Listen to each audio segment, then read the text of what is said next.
Okay, so going forward, our next panel session is the AI and Education panel. But before we call the speakers on the floor, we would like to present a short video showing the educational activities that took place in schools around Greece as part of the satellite events of this year's the Lyceum project. This next panel will be held in Greek. Ακολουθεί το πάνελ για την τεχνητή νοημοσύνη και την εκπαίδευση, το οποίο θα διεξαχθεί στα ελληνικά. Πριν όμως καλέσουμε τους ομιλητές και τις ομιλήτριες στο βήμα, θα θέλαμε να παρουσιάσουμε ένα σύντομο βίντεο που δείχνει τις εκπαιδευτικές δραστηριότητες που πραγματοποιήθηκαν σε σχολεία σε όλη την Ελλάδα στο πλαίσιο του φετινού The Lyceum Project.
Να καλωσορίσουμε τώρα τη Δέσποινα Καρακατσάνη, καθηγήτρια του Τμήματος Κοινωνικής και Εκπαιδευτικής Πολιτικής του Πανεπιστημίου Πελοποννήσου, επικεφαλής του Εργαστηρίου Μελέτης του Φύλου, των Ανισοτήτων και των Διακρίσεων.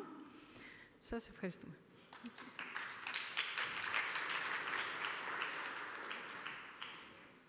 Λίγα από εδώ. Εντάξει, ωραία. Συγγνώμη, χρειάζομαι και γυαλιά. Καλημέρα, καλησπέρα σε όλες και σε όλους. Σας καλωσορίζω σε αυτό το πάνελ που θα έχει θέμα την τεχνητή νοημοσύνη και την εκπαίδευση. Να πούμε γενικότερα ότι η ραγδαία είσοδος της τεχνητής νοημοσύνης στην καθημερινή ζωή και στην εκπαίδευση θέτει νέα ερωτήματα για το περιεχόμενο, το σκοπό και την ουσία της εκπαιδευτικής και της παιδαγωγικής πράξης, αλλά και για το γενικό πλαίσιο μέσα στο οποίο εκπαιδευτικοί, μαθητές, μαθήτριες και γονείς, αλλά και σχεδιαστές στο πεδίο της εκπαιδευτικής πολιτικής, καλούνται να συνεργαστούν, αντιμετωπίζοντας με τρόπο δημιουργικό τη χρήση ή τις πολλαπλές χρήσεις και δυνατότητες της τεχνητής νοημοσύνης στο εκπαιδευτικό περιβάλλον. Αναμένεται λοιπόν η είσοδος της τεχνητής νοημοσύνης να φέρει ένα ριζικό, όπως θα δούμε και θα αναπτύξουμε και στο πλαίσιο του πάνελ, και πολυδιάστατο, όπως φαίνεται, μετασχηματισμό στο εκπαιδευτικό τοπίο, μεταμορφώνοντας όχι μόνο τις παιδαγωγικές μεθόδους, αλλά επαναπροσδιορίζοντας και το ρόλο των εκπαιδευτικών, των διευθυντών και των διευθύντριών ως διαμεσολαβητών, καθοδηγητών και συντονιστών της μαθησιακής διαδικασίας.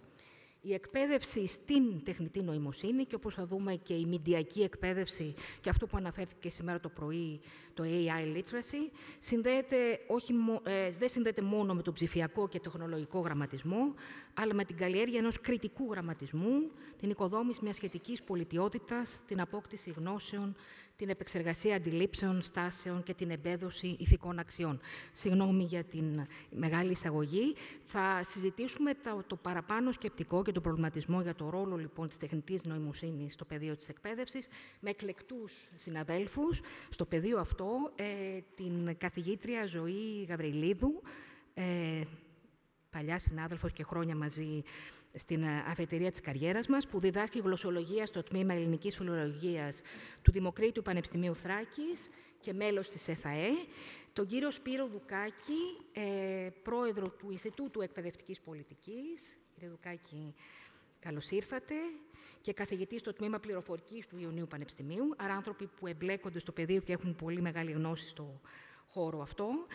Τον κύριο Γιώργο Κοστελέτο, νομίζω ότι είστε από εδώ, διδάκτορα της φιλοσοφίας και μεταδιδακτορικό ερευνητή του ΕΚΠΑ.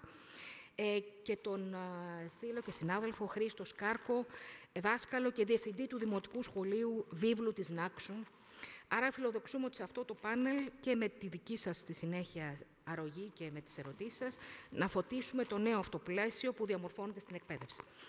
Άρα να καθίσω κάπου κοντά σας, μάλλον συγγνώμη.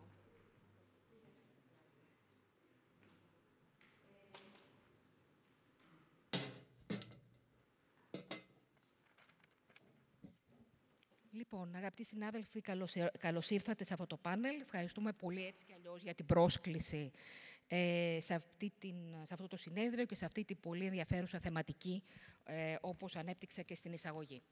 Για να μην μακρηγορήσω, να δώσω κατευθείαν, να ξεκινήσω με κάποια ερωτήματα, να συζητήσουμε αρχικά, δίνοντας το λόγο στον κύριο Δουκάκη, που προείσταται και του Ινστιτούτου Εκπαιδευτικής Πολιτικής, που θα μας πείτε τι ακριβώς έχει αναπτύξει και τι προτίθεται να κάνει.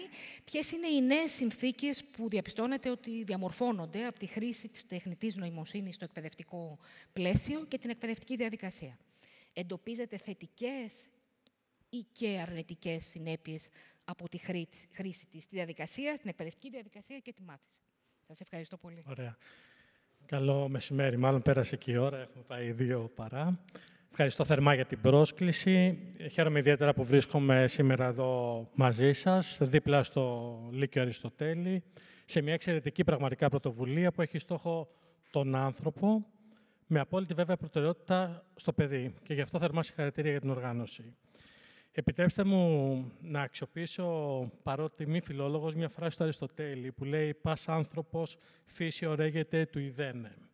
Και είναι γεγονός ότι τα τελευταία χρόνια υπάρχει μια ανοιχτή συζήτηση, μια κουβέντα για το αν σήμερα τα παιδιά μας επιθυμούν να γνωρίζουν και να μαθαίνουν. Και αν ναι, και μάλλον αυτό μας το έχει απαντήσει ήδη ο Αριστοτέλης, τίθεται το ερώτημα, στην εποχή της τεχνητής νοημοσύνης διαμορφώνεται αλλιώς αυτή η επιθυμία? Και τι σημαίνει ουσιαστικά σήμερα του ιδένε? Μήπως έχουμε περιορίσει τη γνώση σε πληροφορία? Μήπως ο αλγόριθμος επιλύει και δίνει στο παιδί το τι θα δει πριν προλάβει το παιδί να αναζητήσει μόνο του? Η τεχνητή νοημοσύνη, ξέρουμε όλοι και το βλέπουμε καθημερινά, ότι μας προσφέρει τεράστιες δυνατότητες, εξατομικεύει τη μάθηση, προσαρμόζει το περιβάλλον στις ανάγκες του μαθητή, αλλά είναι αρκετό αυτό? Ή μήπως υπάρχει αυτός ο κίνδυνος να χτίσουμε εκπαιδευτικά περιβάλλοντα που είναι τόσο προσαρμοσμένα στο παιδί, που τελικά δεν θα το επιτρέπουν, ίσως άθελά τους τα συστήματα αυτό το σκοπό θα έχουν, να συναντήσει κάτι διαφορετικό, κάτι απροσδόκητο, όπως λέμε? Μήπως τελικά δεν αρκεί να ρωτάμε πλέον πώς μαθαίνει το παιδί, αλλά πρέπει να ρωτήσουμε ποιος το μαθαίνει το παιδί, πώς κρατάμε ζωντανή την περιέργειά του, πώς καλλιεργούμε την επιθυμία του να ρωτά?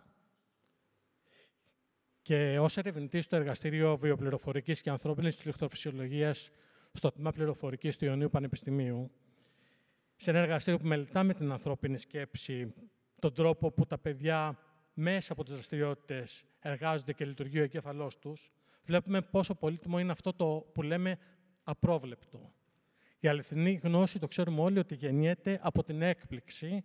Η γνώση γεννιέται από αυτό που λέμε τη στιγμή εκείνη που κάτι σε κάνει να σταματήσεις και να σκεφτείς.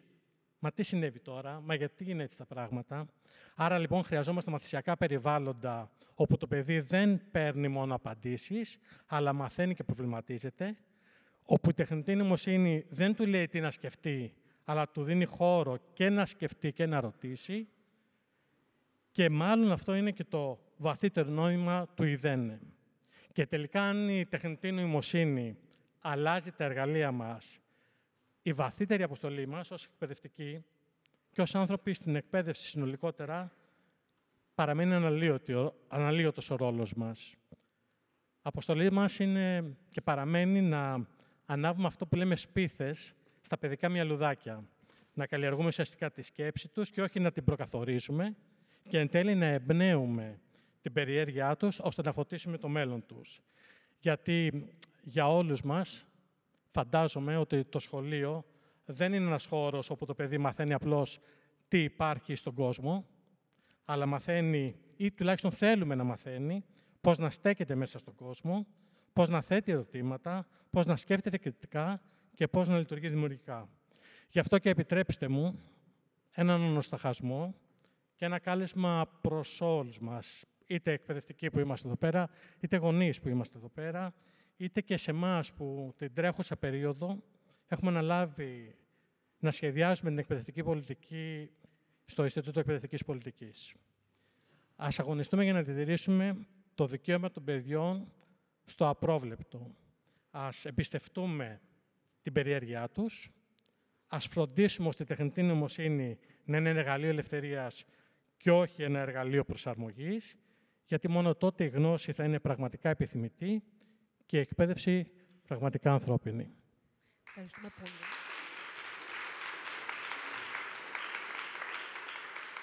Λουκάκη, ευχαριστώ πολύ. Κρατάω όλα ενδιαφέροντα, αλλά σχέση με την έννοια του ιδένε, το τι και το πώς και πώς θα εμπνεύσουμε τους μαθητές μας. Και ο ρόλος του εκπαιδευτικού θα επανέλθω όμως και λίγο αργότερα, οπότε αν έχετε δυνατότητα συνέχεια. Στον κύριο Κοστελέτο, πάλι για την πρόκληση που αναφέραμε, οι νέες συνθήκες, και αν βλέπετε θετικές ή αρνητικές συνέπειες στην εκπαιδευτική διαδικασία και μάθηση. Ναι. Ωραία. Καταρχάς, να ευχαριστήσω και εγώ με τη σειρά μου τους διοργανωτές για την πρόσκληση που μου απίφθηναν, να τους συγχαρώ για την εκδήλωση και να ευχαριστήσω και όλους και όλες εσάς που είσαστε αυτή την ώρα ακόμα εδώ. Λοιπόν, η τεχνητή νοημοσύνη είναι ένα εργαλείο και πρέπει να παραμείνει ένα εργαλείο στα χέρια μας. Νομίζω γι' αυτό είμαστε όλοι σήμερα εδώ. Έχει έναν ανοιχτό ορίζοντα θετικών και αρνητικών δυνατοτήτων. Αναπόκειται σε εμάς ποιες θα επικυρώσουμε από αυτές, και το ίδιο ισχύει και για την εκπαιδευτική τεχνητή νοημοσύνη, η συζήτηση για την οποία επίσης διαρθρώνεται με όρους αρνητικών και θετικών δυνατοτήτων. Έχουμε, για παράδειγμα, το φόβο ενός ψηφιακού απομονωτισμού που μπορεί να επέλθει, μια αποδυνάμωση των σχέσεων μεταξύ μαθητών και μεταξύ μαθητών και εκπαιδευτικών. Έχουμε όμως τον αντίποδα το στοιχείο της αυξημένης προσβασιμότητας που έχει πια η τεχνητή νοημοσύνη, που μπορεί να οδηγήσει σε άρση μιας σειράς από κοινωνικούς αποκλεισμούς ως προς το αγαθό της παιδείας.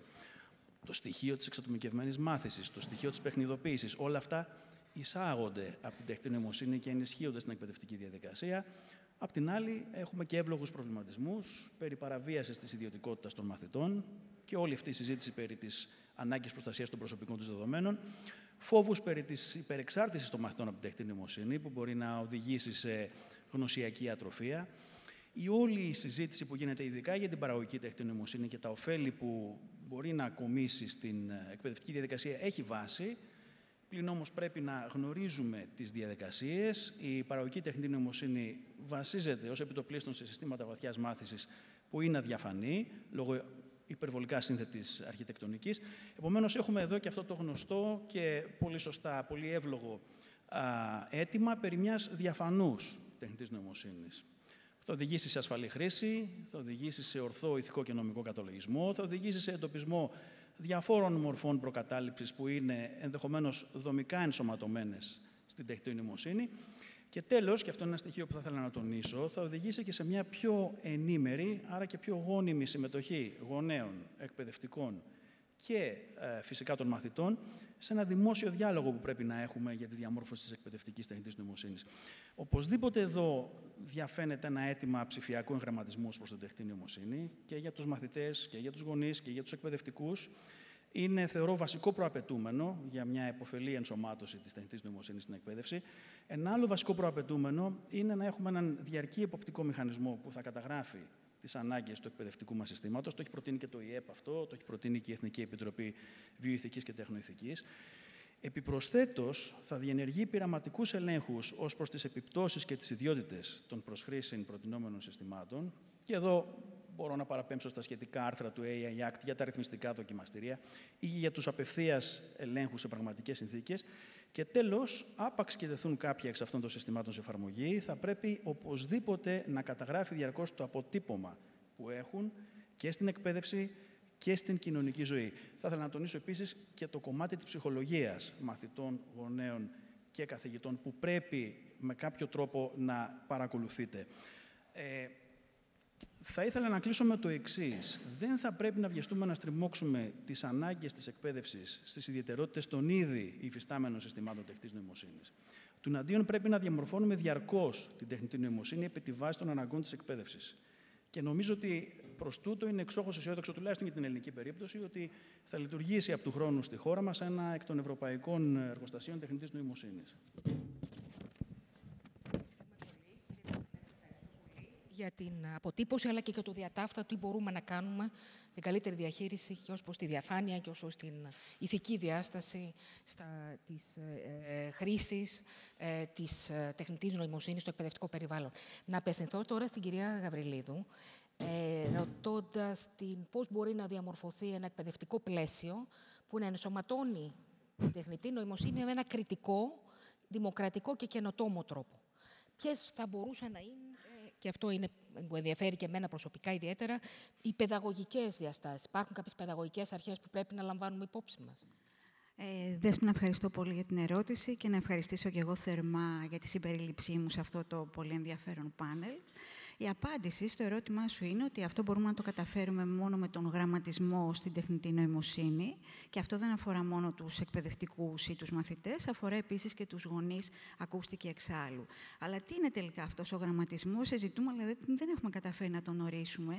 Είναι όχι μόνο να γνωρίζω το πώς χρησιμοποιείται, τις εφαρμογές της τεχνητής νοημοσύνης στην καθημερινότητα, αλλά επίσης πώς αυτά όλα αλλάζουν τη ζωή μου και επίσης να γνωρίζουμε τους ηθικούς κινδύνους που κρύβονται και να έχουμε και μια κριτική αντιμετώπιση και να καταλαβαίνουμε πότε LLMs σαν το ChatGPT παραλογίζονται, κάνουν αυτό που λέμε hallucinations. Άρα λοιπόν αυτό είναι ο γραμματισμός στην τεχνητή νοημοσύνη και είναι, όπως λέω, ένας γραμματισμός τέταρτης γενιάς. Δηλαδή προϋποθέτει αυτό που λέμε λειτουργικό γραμματισμό, το να ξέρουμε να διαβάζουμε, να γράφουμε και να μετράμε, αλλιώς δεν μπορούμε να είμαστε εγγράμματοι στην τεχνητή νοημοσύνη. Περιλαμβάνει την κριτική διάσταση, τον κριτικό γραμματισμό, δηλαδή την ικανότητά μας να προσεγγίζουμε κριτικά οποιοδήποτε κομμάτι της επικοινωνίας μας περιβάλλει και βέβαια περιλαμβάνει και τον τεχνολογικό γραμματισμό. Αυτό τώρα, ακριβώς το σημείο, επιφέρει ένα, ας πούμε, εκπαιδευτικό παράδοξο, που είναι το εξής. Καμιά φορά εμείς οι εκπαιδευτικοί θεωρούμε, επειδή οι μαθητές μας είναι πολύ πιο ενήμεροι από εμάς στο τεχνολογικό γραμματισμό, ότι είναι και ενήμεροι στην τεχνητή νοημοσύνη. Αυτό όμως δεν συμβαίνει, διότι το έχουμε διαπιστώσει ότι οι μαθητές μας ούτε γνωρίζουν πόσο ο αλγόριθμος επιλέγει για αυτούς, κάνει για αυτούς επιλογές, ούτε επίσης ξέρουν οι μαθητές μας να προφυλάσσουν τα προσωπικά τους δεδομένα. Και άρα λοιπόν εδώ μπαίνει ο ρόλος ημών των εκπαιδευτικών, που πρέπει να τους κάνουμε ενήμερους στην τεχνητή νοημοσύνη, μόνο που και εμείς πρέπει οι ίδιοι να ενημερωθούμε, να είμαστε ενημεροί στην τεχνητή νοημοσύνη. Μας λείπει το τεχνολογικό κομμάτι μας. Η συνάδελφος που μίλησε πιο μπροστά είπε ότι είμαστε όλοι παιδιά απέναντι στην τεχνητή νοημοσύνη. Άρα, για να το μαζέψω όλο αυτό, αν η βασική δεξιότητα που απαιτείται για τον γραμματισμό στην τεχνητή νοημοσύνη είναι η μεταγνώση, και επίσης, αν ο σκοπός του γραμματισμού στην τεχνητή νοημοσύνη είναι η πρόβλεψη του μέλλοντος, γιατί τα παιδιά πρέπει να γνωρίζουμε βάσει τα στοιχεία που έχουμε στο παρόν το τι θα έλθει στο μέλλον, που αλλάζει πάρα πολύ γρήγορα, είναι αβέβαιο και άρα πρέπει να είναι ευέλικτοι. Ξέρουμε από δεδομένο ότι οι μαθητές που είναι τώρα στο σχολείο θα χρειάζεται να κάνουν 5 διαφορετικές δουλειές. Όχι εργοδότη, να αλλάξουν 5 διαφορετικά επαγγέλματα, άρα πρέπει να είναι ευέλικτοι. Αυτό λοιπόν είναι ο ρόλος μας, να τα βοηθήσουμε να αποκτήσουν τον γραμματισμό στην τεχνητή νοημοσύνη και για να το κάνουμε αυτό η εκπαιδευτική κοινότητα χρειάζεται μια γενναία επιμόρφωση που θα τους βοηθήσει να έχουμε μια ραγδαία εισαγωγή της τεχνητής νοημοσύνης στο πλαίσιο. Ευχαριστούμε πολύ. Νιώθω κι εγώ πραγματικά παιδί ακόμα και το αντιμετωπίζουμε και στον χώρο του Πανεπιστημίου. Άρα μήπως θα πρέπει, όντως και απευθυνόμενοι στο Χρήστο το Σκάρκο, που ως διευθυντής στην πρωτοβάθμια εκπαίδευση, αν βλέπει ότι μπορούμε να επενδύσουμε και με ποιο τρόπο μπορούμε να επενδύσουμε σε ένα πιο κριτικό, δημοκρατικό και καινοτόμο τρόπο ένταξης της τεχνητής νοημοσύνης στην εκπαίδευση. Χρήστο. Πριν ξεκινήσω, θα ήθελα και εγώ να ευχαριστήσω για την τιμή που μου γίνεται να παρευρίσκομαι σε αυτή τη συζήτηση. Χαίρομαι που όλοι συμφωνούμε στο ίδιο πράγμα. Στο ότι οι εκπαιδευτικοί χρειάζονται μια γενναία επιμόρφωση. Καθώς η τεχνητή νοημοσύνη δεν είναι απλά μια τεχνολογική καινοτομία όπως ήταν οι προηγούμενες που έχουμε ζήσει, αλλά είναι μια παιδαγωγική πρόκληση. Δεν είναι άλλο ένα ψηφιακό εργαλείο που καλούμαστε να ενσωματώσουμε στη σχολική πραγματικότητα, ούτε έγκυται στην κλίση του εκπαιδευτικού ή στα ενδιαφέροντά του για να πει αν θα την υιοθετήσω ή όχι. Η τεχνητή νοημοσύνη είναι εδώ και νομίζω ότι σε επίπεδο σχολικής μονάδας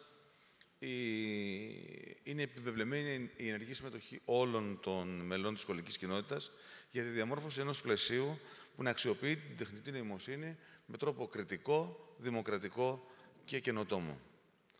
Όταν μιλάω για κριτική ενσωμάτωση της τεχνικής νοημοσύνης, νομίζω ότι απαιτείται καταρχήν από τους σχολικούς ηγέτες, τους διευθυντές των σχολείων και όλους τους εμπλεκόμενους στην ιεραρχία να κατανοήσουν ότι όχι μόνο τις δυνατότητες τεχνικής νοημοσύνης, αλλά και τους περιορισμούς της, καθώς και τα εργαλεία της. Οπότε, επίσης,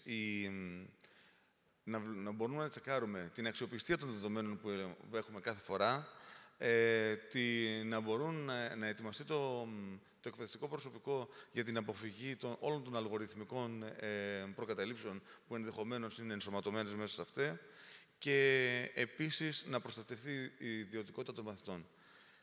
Όσον αφορά τη δημοκρατική διάσταση, θεωρώ ότι η τεχνητή νοημοσύνη μπορεί να συμβάλλει προς τη θετική κατεύθυνση, καθώς δίνει τη δυνατότητα, είναι ένα εργαλείο που μπορεί να δώσει τη δυνατότητα στους μαθητές να μειώσουν τις ανισότητες μεταξύ τους.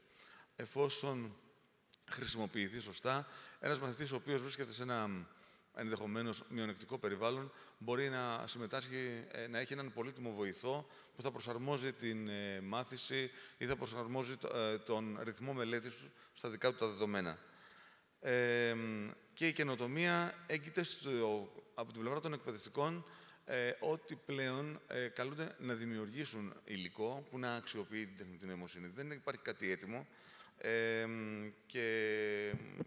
Τι άλλο θα ήθελα να προσθέσω, ότι οι βασικές παιδαγωγικές αρχές που πρέπει να ισχύουν σε αυτή την περίπτωση είναι η ενεργός μάθηση, η κριτική σκέψη, η συνεργασία, η διοντολογική αξιοποίηση της τεχνητής νοημοσύνης και η καλλιέργεια του ψηφιακού γραμματισμού. Ευχαριστούμε πολύ. Ενεργός μάθηση, λοιπόν, ατομική ανάπτυξη, αλλά και συλλογική ανάπτυξη. Νομίζω ότι τέθηκε από το πρωί αυτή η συζήτηση και έχει ενδιαφέρον. Να απευθυνθώ τώρα πάλι στον κύριο Δουκάκη. Θίξατε πριν το ζήτημα και του ρόλου του εκπαιδευτικού. Μήπως θα θέλατε λίγο να σχολιάσετε περισσότερο τι προωθείτε από το ΙΕΠ όσον αφορά την επιμόρφωση, την εκπαίδευση, την κατάρτιση των εκπαιδευτικών και αν οι Έλληνες εκπαιδευτικοί αυτή τη στιγμή είναι έτοιμοι να διαχειριστούν αυτή τη νέα κατάσταση. Ωραία, ευχαριστώ. Και ξεκινώ ακριβώς με τα δύο τελευταία λόγια σας. Φέτος δημιουργήσαμε ένα νέο πρόγραμμα σπουδών για τη σχολική εκπαίδευση με τον τίτλο «Δράση ενεργού πολίτη». Εφαρμόστηκε τη φετινή χρονιά σε μια light version, έτσι ώστε να μπορέσει να δοκιμαστεί και να δούμε τι συμβαίνει. Υπηρετεί αυτό το σκοπό της ενεργούς μάθησης που θα λέγαμε. Δώσαμε στα παιδιά την ευκαιρία να βιώσουν αυτό που λέγαμε και το απρόβλεπτο, να εμπλακούν σε δραστηριότητες που έχουν φαντασία, περιέργεια, να τα εμπνεύσουμε, να στοχαστούν και να μπορέσουν να κάνουν πράγματα. Και σε αυτό το πλαίσιο, ο ρόλος του εκπαιδευτικού φαίνεται ότι αλλάζει ριζικά. Και είναι ώρα να ξεχάσουμε αυτή την εικόνα του δασκάλου, που είναι η πηγή της πληροφορίας, ή ακόμα αυτό που είχαμε συνηθίσει τα τελευταία χρόνια που χρησιμοποιούσαμε τον όρο «ο δάσκαλος, ο εκπαιδευτικός είναι ο διευκολυντής της τάξης», που ήταν ένας επιτυχημένος όρος, θα λέγω ότι διευκολύνουμε τη μάθηση. Φανταζόμαστε πλέον έναν ρόλο του εκπαιδευτικού ως επιμελητή της εμπειρίας μάθησης του μαθητή. Και αυτή η μετάβαση είναι σίγουρο ότι δεν μας απειλεί ως εκπαιδευτικούς, θα λέγω ότι μας λυτρώνει ως εκπαιδευτικούς. Δεν ανταγωνιζόμαστε την τεχνητή νοημοσύνη, ούτε φοβόμαστε ότι θα μας αντικαταστήσει. Αλλά μας δίνει ευκαιρία να ενδυναμωθούμε, να γίνουμε πιο κριτικοί, να γίνουμε πιο ηθικοί απέναντι στο τι πηγές χρησιμοποιούμε προς τα παιδιά μας και να εμπνεούμαστε περισσότερο μέσα από αυτές τις τεχνολογίες. Να αναλαμβάνουμε ένα ρόλο ουσιαστικά που έχει νόημα και αξία, να καθοδηγεί τους μαθητές σε αυτό που λέγαμε πριν, να ωραίγονται του ιδένε, και να αξιοποιούν την τεχνητή νοημοσύνη με ανθρωποκεντρικό προσανατολισμό. Οπότε, σε αυτό το νέο πλαίσιο, οι εκπαιδευτικοί καλούνται να καλλιεργήσουν και να εφαρμόσουν παιδαγωγικές αρχές, βασικές παιδαγωγικές αρχές, κριτικής παιδαγωγικής, Δεν γνωρίζουμε μόνο πώς λειτουργεί η τεχνητή νοημοσύνη, αλλά σκεφτόμαστε και ποιος την ελέγχει αυτή την τεχνητή νοημοσύνη που αξιοποιούμε εμείς. Να συμμετέχουμε, δεν αφήνουμε τα παιδιά μας απλώς σε μια τάξη να κάθονται απέναντί μας και εμείς να κάνουμε μια διάλεξη, να κάνουμε ένα μάθημα, αλλά τους βάζουμε να συνδημιουργούν, να συνδιαμορφώνουν, να αξιολογούν ταυτόχρονα αυτές τις δημιουργίες, θέτοντας ηθικά διλήμματα που προκύπτουν μέσα από αυτό το κομμάτι, να ενισχύσουμε τη σχέση που η τεχνητή νοημοσύνη μπορεί με τον τρόπο της να ενισχύσει και να την κάνει εύκολα και έξυπνα πιο ανθρώπινη, χωρίς να την υποκαταστήσει. Και τέλος, να έχουμε μια ολιστική προσέγγιση, όπου να μην είναι πλέον η τεχνητή νοημοσύνη ένα εργαλείο, αλλά να είναι μια νοοτροπία, να συνυπάρχει με 3 χαρακτηριστικά: την ηθική, την αισθητική και την τεχνολογία, και να απαιτεί από τα παιδιά να τη διαχειρίζονται με αξίες και κριτική σκέψη. Ξέρετε, με την καθοδήγηση και της Υπουργού Παιδείας, Συσκευών και Αθλητισμού, κυρίας Σοφίας Ζαχαράκη, εργαζόμαστε συστηματικά προς αυτή την κατεύθυνση.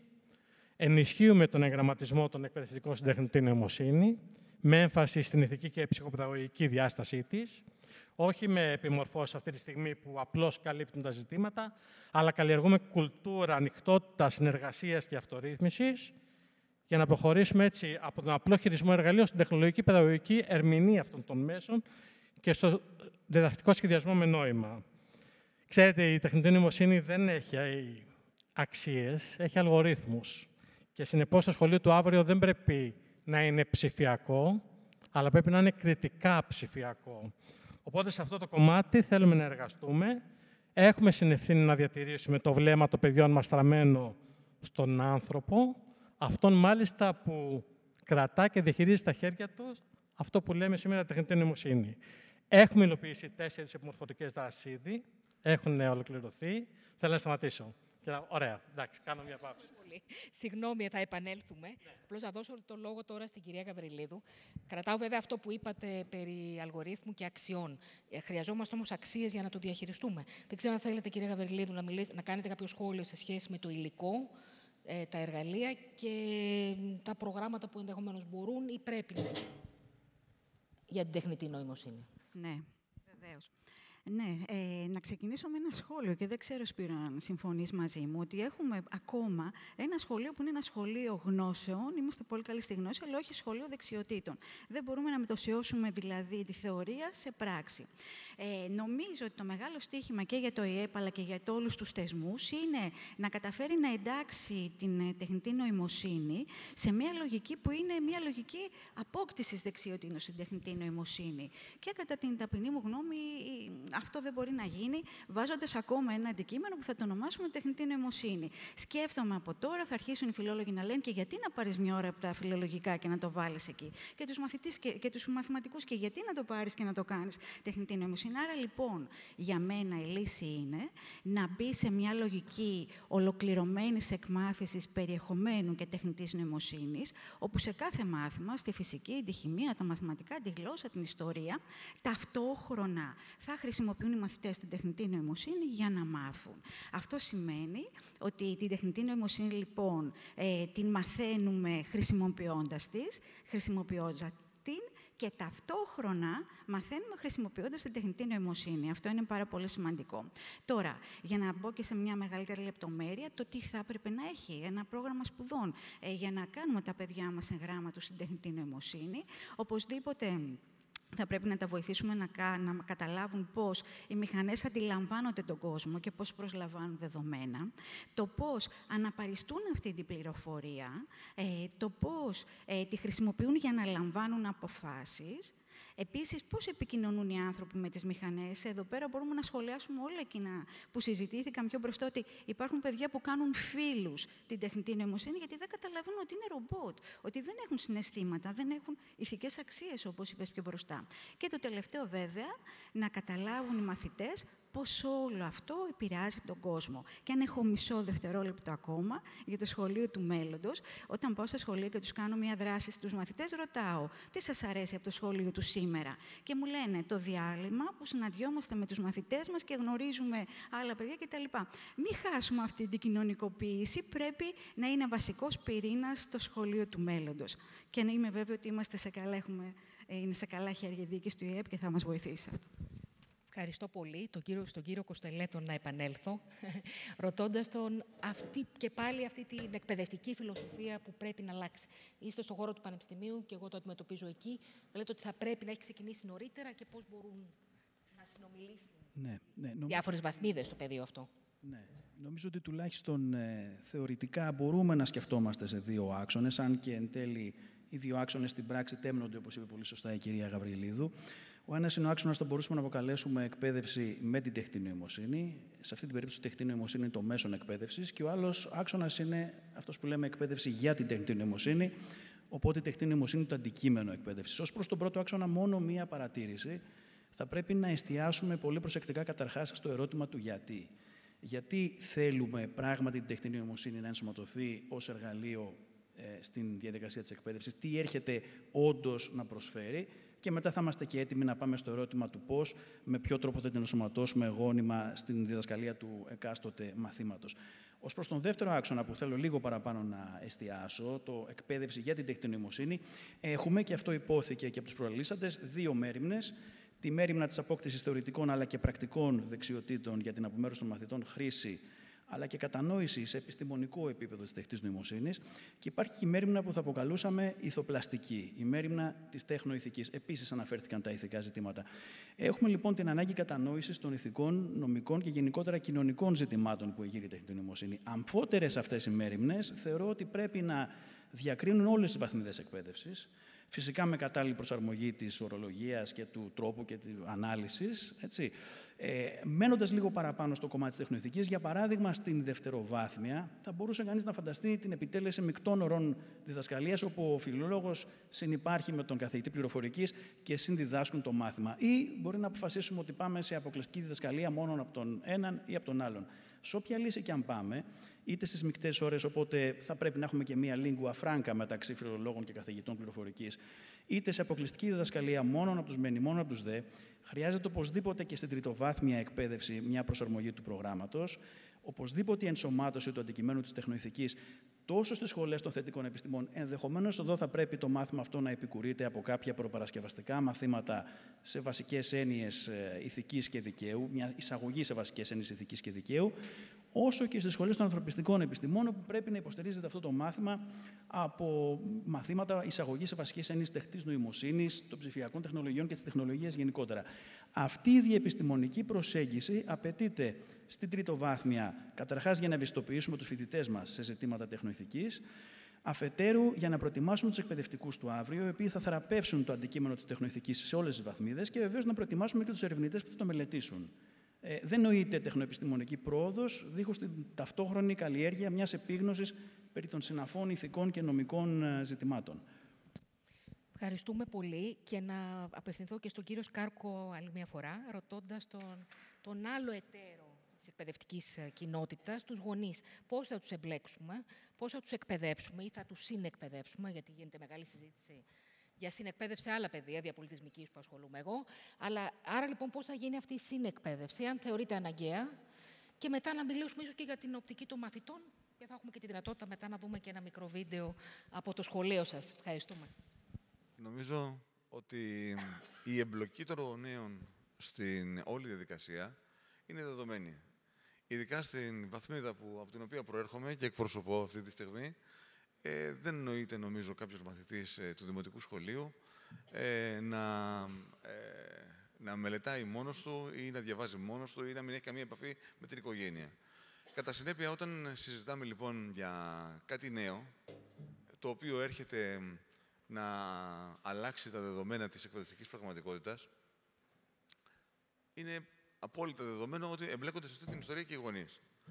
Το θέμα είναι ότι σε αυτή τη φάση που είμαστε σε ένα πολύ αρχικό στάδιο, στο ελληνικό σχολείο, έχουμε εκπαιδευτικούς που δεν είναι ακόμα έτοιμοι να αξιοποιήσουν την τεχνητή νοημοσύνη, και έχουμε επίσης και γονείς οι οποίοι δεν είναι έτοιμοι να αξιοποιήσουν την τεχνητή, να βοηθήσουν, να συνδράμουν με το παιδί τους, να συνεργαστούν με το παιδί τους, να ελέγξουν το παιδί τους, αλλά δεν είναι έτοιμοι. Οπότε αυτό που νομίζω καταδεικνύεται καταφανώς είναι ότι είναι αναγκαία η επιμόρφωση όλων. Γενναία επιμόρφωση, θεωρώ, και ειδικά αυτό μπορεί να ξεκινήσει από τους εκπαιδευτικούς. Νομίζω όταν είναι έτοιμοι οι εκπαιδευτικοί, σιγά-σιγά θα ετοιμαστούν και οι γονείς. Και ο προβληματισμός με μένα και η έγνοια μου σε αυτή τη συζήτηση για το συγκεκριμένο θέμα είναι ότι πάρα πολλές φορές έχουν γίνει επιμορφώσεις, πάρα πολλές φορές έχουν ξεκινήσει κάποιες μεταρρυθμίσεις, αλλά δεν φτάνουν μέχρι κάτω.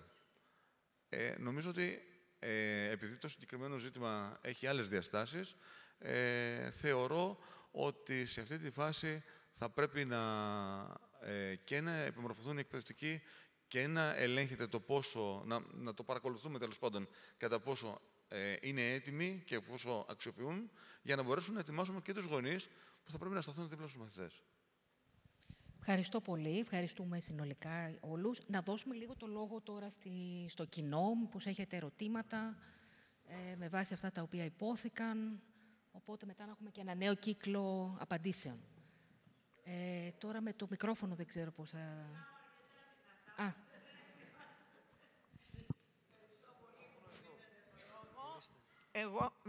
Εντάξει, ευχαριστώ. Εγώ είμαι καταρχήν κοινωνική επιστήμον και δευτερευόντως περιβαλλοντική επιστήμον. Και είμαι λίγο επιφυλακτική γενικώς, γιατί από εκεί ξεκινάνε όλα, ως προς την πολλή τεχνολογία, κυρίως σε σχέση με τα παιδιά. Λοιπόν, θα σας αναφέρω ένα παράδειγμα το οποίο συναντώ πολύ συχνά και με έχει πολύ απασχολήσει και έχοντας να κάνουμε και πολύ μεγάλη συνεργασία με το Υπουργείο Παιδείας, γιατί είμαι αντιπρόεδρος της Ελληνικής Εταιρείας Προστασίας της Φύσης και με τον κύριο Δουκάκη έχουμε ήδη ξεκινήσει.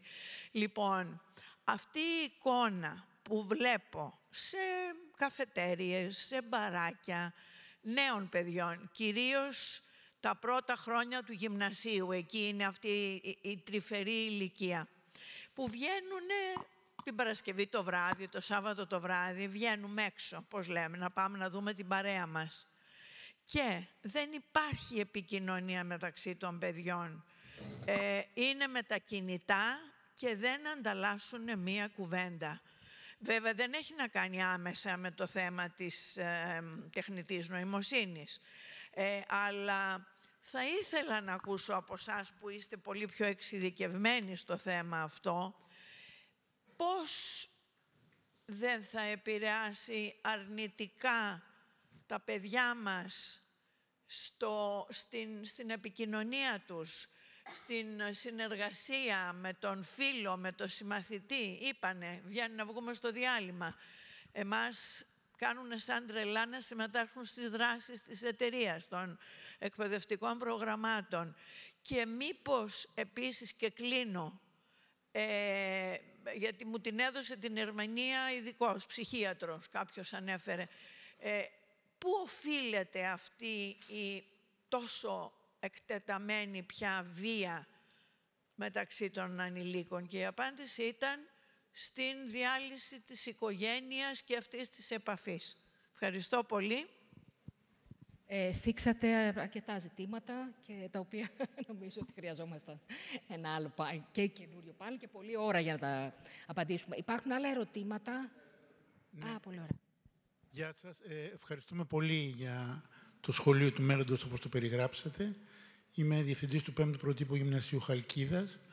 Η ερώτηση που έχω να κάνω στον κύριο Δουκάκη είναι τι εννοείται ακριβώς ότι εγώ ως καθηγητής φιλόλογος θα γίνω διαχειριστής της εμπειρίας μάθησης του μαθητή ή της μαθήτριας.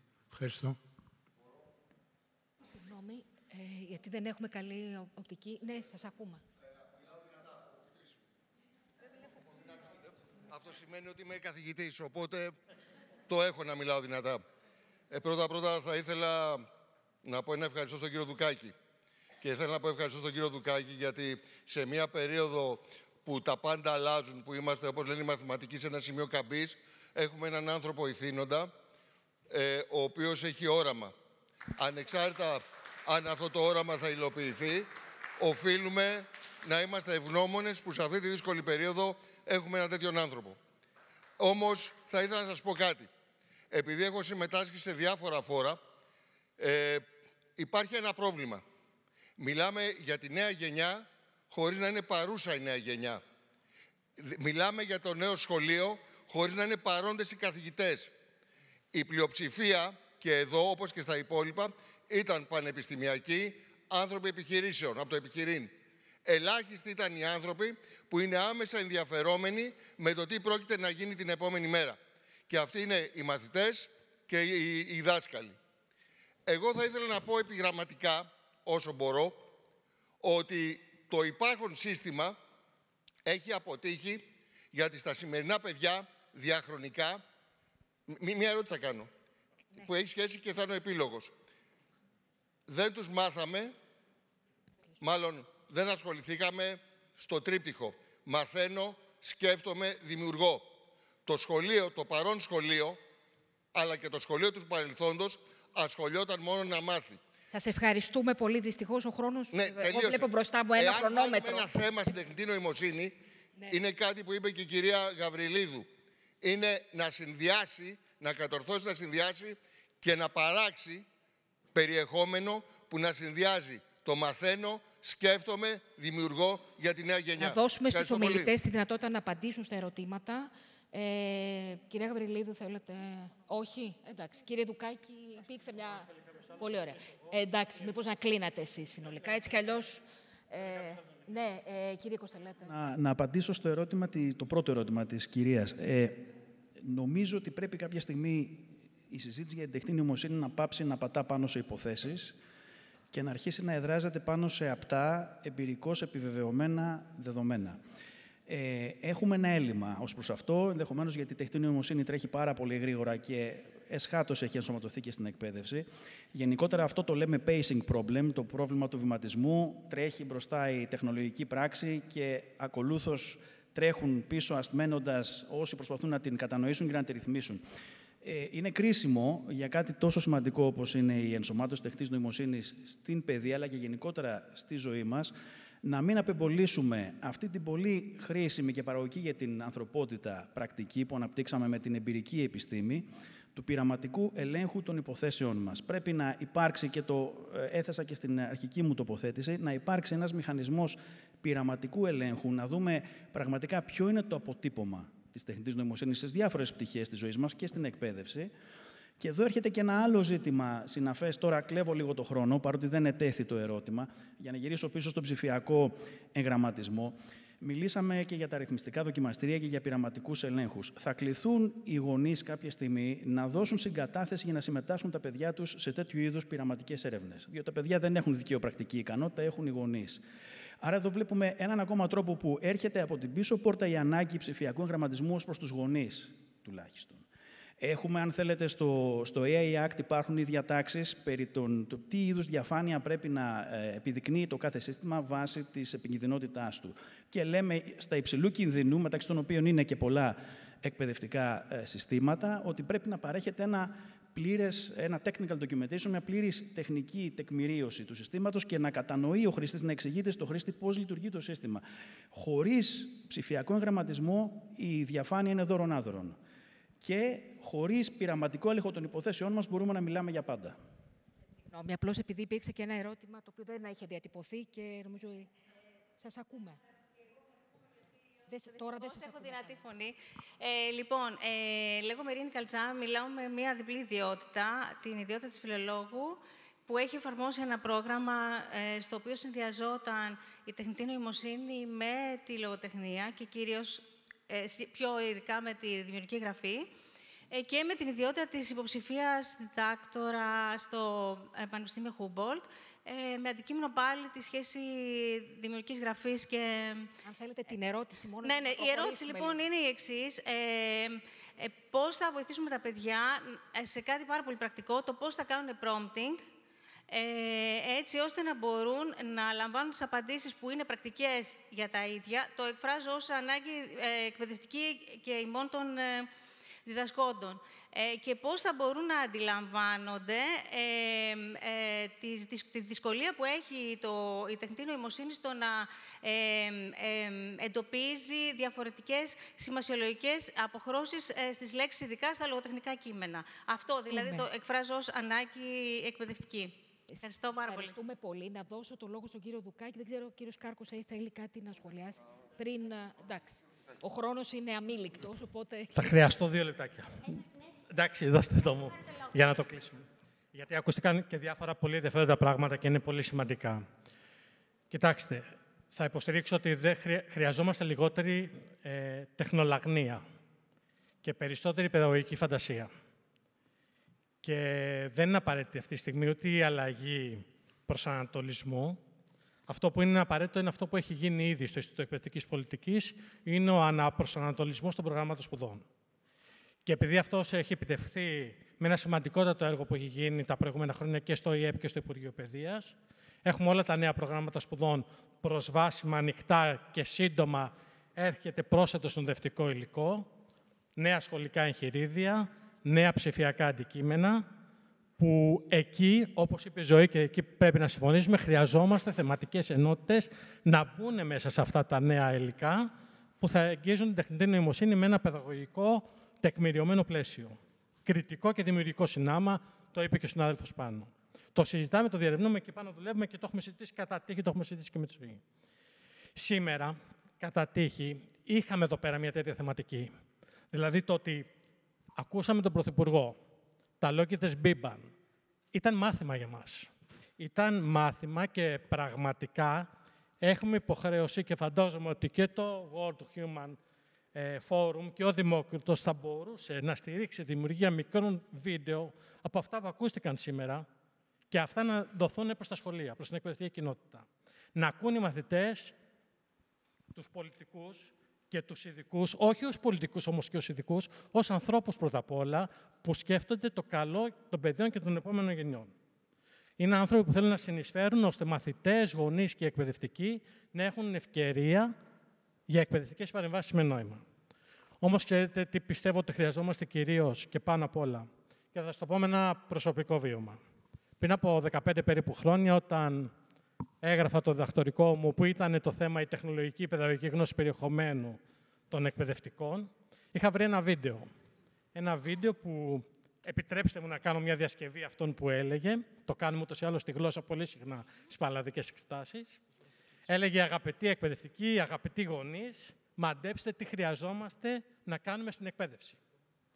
Χρειαζόμαστε, και έλεγε, είναι ώρα να κάνουμε μάθημα. Μάθημα τυπικό που κάνουμε στην τάξη, μάθημα μη τυπικό που γίνεται στην κέντρα εκπαίδευσης το απόγευμα, μάθημα άτυπο που κάνουμε όλοι μας με τα παιδιά μας και όταν είμαστε εκτός του σχολείου. Για να απαντήσω και σε αυτό που βλέπουμε τα παιδιά στις καφετέριες. Έχουμε συνευθύνει και σε αυτό ως γονείς, ως εκπαιδευτικοί. Και συνέχιζε το βίντεο. Σε μια εποχή που η τεχνολογία αλλάζει, λέει, τα πάντα, αλλάζει το τι διδάσκουμε, αλλά και το πώς το διδάσκουμε. Παρατηρούμε όμως ταυτόχρονα ότι σε πολύ μεγάλο βαθμό τα πράγματα γύρω μας μένουν αναλύωτα. Και ως εκ τούτου, λέει, είναι ώρα να αντιληφθούμε ότι ένα μάθημα παραμένει ένα μάθημα. Όμως αυτό είναι το μάθημα που θα κάνετε εσείς, στα παιδιά σας, στους μαθητές σας. Και ως εκ τούτου έχετε μια μοναδική ευκαιρία να χρησιμοποιήσετε αυτή τη δυνατότητα και να προσφέρετε ένα μάθημα, και έλεγε τη λέξη με σύνεση. Και κατέληγε. Οπότε, μην αρκεστείτε σε ένα μάθημα. Διερευνήστε, δημιουργήστε, διαμοιραστείτε. Αυτό λοιπόν πιστεύω ότι έχουμε ανάγκη σήμερα, να επαναφέρουμε τη διαθεματικότητα, υπόθηκε πολύ εύστοχα πριν, να επαναφέρουμε τις ίδιες των μαθημάτων με την καθημερινή ζωή, να ενθαρρύνουμε τα παιδιά μας να γράφουν, να δημιουργούν, να κάνουν κριτική αξιοποιώντας και την τεχνητή νοημοσύνη και να βοηθήσουμε ουσιαστικά τους μαθητές μας να βλέπουν την τεχνητή νοημοσύνη όχι ως απάντηση, αλλά ως ερώτημα. Και κυρίως να θυμηθούμε γιατί φτιάξαμε τα σχολεία. Αυτό το γιατί, ξέρετε, είναι από αυτά που δεν αλλάζει, που μένει αναλύωτο. Και αν το κλείσουμε αυτό το αναλύωτο, εμείς είμαστε που καλούμαστε να υπηρετήσουμε αυτό το αναλύωτο με νέα μέσα, ώστε να δώσουμε στα παιδιά μας τη δύναμη να ονειρεύονται, 1, το δεύτερο να αναρωτιούνται, 2, το τρίτο να αμφισβητούν και τελικά να γίνουν δημιουργοί του δικού τους μέλλοντος. Σας ευχαριστώ.